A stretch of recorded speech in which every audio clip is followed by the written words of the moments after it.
ಅಲ್ಲ, ಯಾವುದೇ ಒಬ್ಬ ವ್ಯಕ್ತಿ ಇನ್ವೆಸ್ಟ್ ಮಾಡಬೇಕು ಅಂದರೆ ಲಾಭ ನೋಡ್ತಾನೆ. ರಿಸ್ಕ್ ಇರೋ ಕಡೆ ಇನ್ವೆಸ್ಟ್ ಮಾಡಲ್ಲ.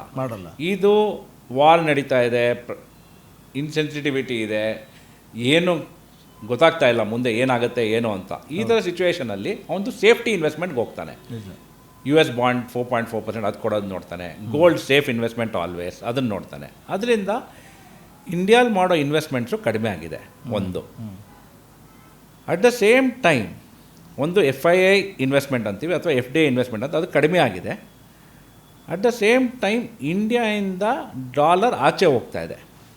ಯಾಕೆ ಆಚೆ ಹೋಗ್ತಾ ಇದೆ? ವರ್ಷಗಳ ಹಿಂದೆ ಡಾಲರ್ ತಂದಿದ್ರು, ಇನ್ವೆಸ್ಟ್ ಮಾಡಿದರು. ಇವಾಗ ಮಾರ್ಕೆಟ್ ಚೆನ್ನಾಗಿತ್ತು, ಅದಕ್ಕೆ ಪ್ರಾಫಿಟ್ ಬುಕ್ಕಿಂಗ್ ಅಂತ ಮಾಡಿಬಿಟ್ಟು ಆಚೆ ತೊಗೊಂಡೋಗಿ ಸೇಫ್ ಇನ್ವೆಸ್ಟ್ಮೆಂಟ್ಸಲ್ಲಿ ಹಾಕ್ತಾ ಇದ್ದಾರೆ. ಸೊ ಡಾಲರ್ ಬರೋದು ಕಡಿಮೆ ಆಯಿತು, ಡಾಲರ್ ಹೋಗೋದು ಜಾಸ್ತಿ ಆಯಿತು. ಆವಾಗ ನಮ್ಮ ಫಾರೆಕ್ಸ್ ರಿಸರ್ವ್ಸ್ ಅಫೆಕ್ಟ್ ಆಗುತ್ತೆ. ಸೊ ಇದು ಎರಡನೇ ಮ್ಯಾಕ್ರೋ ಎಕನಾಮಿಕ್ಕು ನಾವು ನೋಡಬೇಕಾಗಿ ಬರೋದು ಪರಿಸ್ಥಿತಿ. ಥರ್ಡ್ ಒನ್ GDP ಅಮೌಂಟು, ಅದು ನಾವು ಆಗಲೇ ಡಿಸ್ಕಸ್ ಮಾಡಿದ್ವಿ. 7ನಿಂದ 6.8 6.9ಗೆ ಬರ್ತಾ ಇದೆ. That also is nothing to be worried. It's more moving to a stable ಒನ್ಗೆ ಬರ್ತಾ ಇದೆ. ಓಕೆ, ಈ GDP ಬೆಳವಣಿಗೆ ಮಿಡ್ಲ್ ಕ್ಲಾಸ್ ಪೀಪಲ್ಸ್ಗೆ ಶಾಕ್ ಕೊಡ್ತಿದೆ ಅಂತಾರೆ.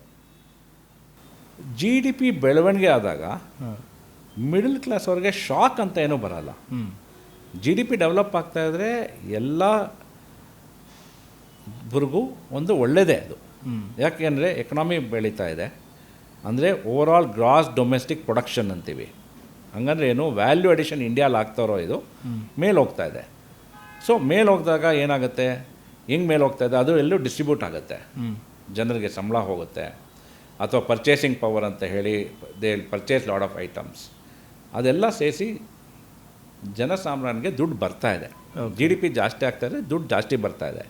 ದುಡ್ಡು ಜಾಸ್ತಿ ಆದಾಗ ಎಲ್ಲರದೇ ಆಗಲಿ ಅವರು ಸೇವಿಂಗ್ ಜಾಸ್ತಿ ಮಾಡ್ತಾರೆ, ಅವರು ಖರ್ಚು ಜಾಸ್ತಿ ಮಾಡ್ತಾರೆ. ಅದು ಆದಾಗ ತಿರುಗಿ GDP ಮೇಲೆ ಹೋಗುತ್ತೆ.